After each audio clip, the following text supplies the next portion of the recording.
बिस्मिल्लाहिर्रहमानिर्रहीम। आज की वीडियो गूंद और गूंद कतीरा के फ़र्क के बारे में है। बहुत से लोग ये जानते ही नहीं हैं कि ये दोनों मुख्तलिफ चीज़ें हैं। एक को सर्दी में यूज़ किया जाता है और एक को गर्मी में यूज़ किया जाता है। तो आज हम इन दोनों का डिफरेंस भी जानेंगे। इसके अलावा इन दोनों की कौन सी अफादियत है और किस किस मौसम में ये यूज़ किए जाते हैं, ये भी डिस्कस करेंगे। तो चलें आज की इस वीडियो का आगाज़ इस दुआ के साथ करते हैं कि अल्लाह आप सबका दस्तरखान सजाए रखे और हम सबको सेहत और ईमान का रिज़्क अता फरमाए। तो जो इस वक्त मेरे हाथ में आप देख रहे हैं वो है गूंद कतीरा।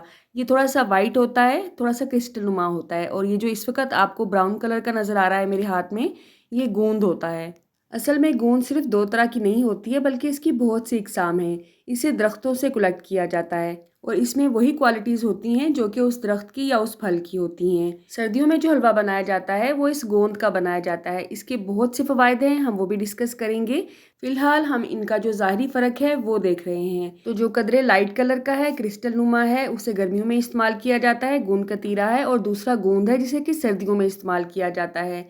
अब एक दूसरा फ़र्क है इनका, अगर हम इनमें पानी डालते हैं तो दोनों की जो ज़ाहरी कैफियत है वो मुकम्मल तौर पे मुख्तलिफ होती है। गोंद कतीरा में अगर हम पानी डालते हैं तो ये फूल जाता है।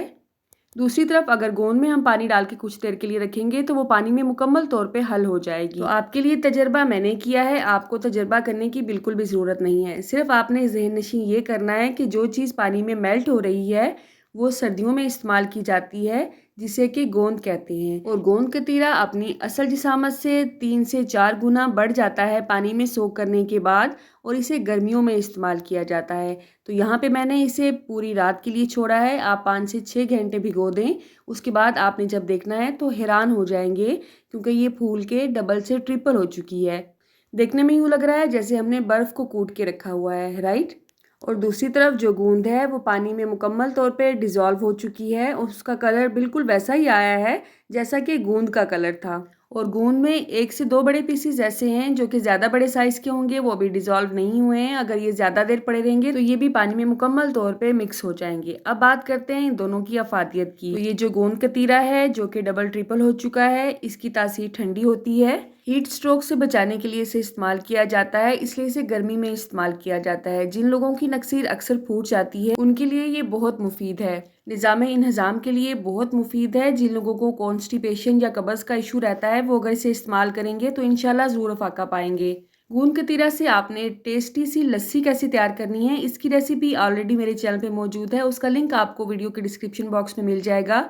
इसे दूध में यूज़ किया जाता है, शरबत में इस्तेमाल किया जाता है, नींबू पानी में यूज़ किया जाता है, कस्टर्ड वगैरह में इस्तेमाल किया जाता है। इसके अलावा चटनियों को गाढ़ा करने के लिए भी इसे ग्राइंड करके इस्तेमाल किया जाता है। अब बात करते हैं गूंद की। इसकी तासीर क्योंकि गर्म मानी जाती है, इसलिए ये कफ, कोल्ड और रेस्पिरेटरी सिस्टम के लिए बहुत मुफीद है।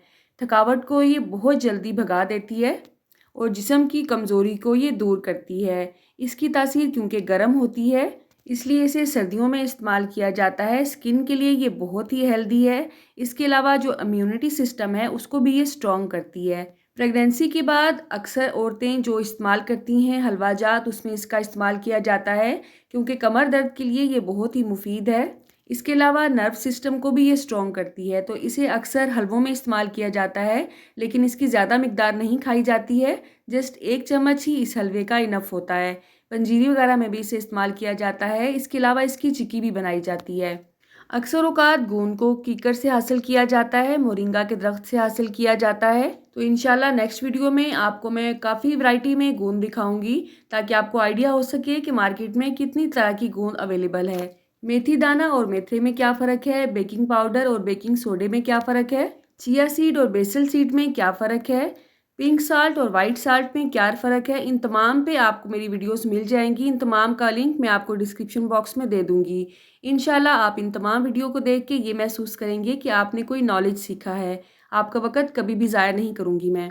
कोलेस्ट्रॉल को कंट्रोल करने की बहुत सी रेसिपीज़ भी आपको मेरे चैनल पे मिल जाएंगी। आप मेरे चैनल के अगर प्लेलिस्ट सेक्शन में जाएंगे तो रेमेडीज़ की एक पूरी प्लेलिस्ट आपको मिलेगी, जहाँ पे बहुत ही काम की वीडियोस मैंने आपके लिए रखी हुई हैं।